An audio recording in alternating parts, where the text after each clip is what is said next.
அஸ்ஸலாமு அலைக்கும். இந்த வீடியோவில் இஸ்லாத்தில் ஆண்கள் தாடி வைப்பதை பற்றி பார்க்கலாம்.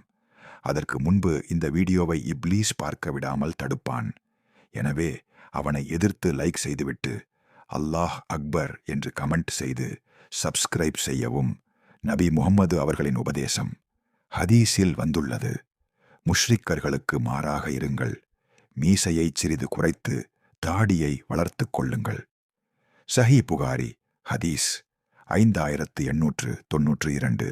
சஹி முஸ்லிம் ஹதீஸ் 259. இதன் மூலம் நபி அவர்கள் தாடியை வளர்க்குமாறு ஆணையிட்டார்கள் என்பதை தெளிவாக அறியலாம். உலமாக்களின் கருத்து 1. இமாம் அபூ ஹனீபா, இமாம் மாலிக், இமாம் அஹ்மத் ரஹிமஹுமுல்லாஹ் ஆகியோர் தாடியை முற்றிலும் வெறுப்பது ஹராம், தடை செய்யப்பட்டது என்று கூறுகிறார்கள். 2. இமாம் ஷாஃபி ரஹிமஹுல்லாஹ் தாடியை முற்றிலும் வெறுப்பது மக்ரூஹ் தஹ்ரீமன், கடுமையாக விரும்பத்தகாதது என்று கூறுகிறார். ஏன் தாடி வைப்பது முக்கியம்? இது நபி ஸல்லல்லாஹு அலைஹி வஸல்லம் அவர்களின் தோற்றத்தையும் மரியாதையையும் பிரதிபலிக்கிறது. மூமீன்களின் அடையாளம் எனவும் கருதப்படுகிறது.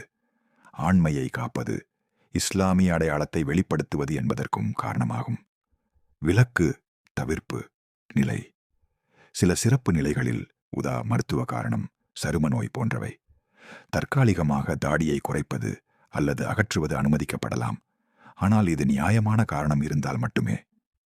முடிவாக, தாடி வைப்பது, நபி அவர்களின் சுன்னத் தாடியை வெறுப்பது ஹராம் அல்லது கடுமையாக விரும்பத்தகாதது. உலமாக்களின் பெரும்பான்மையின் கருத்து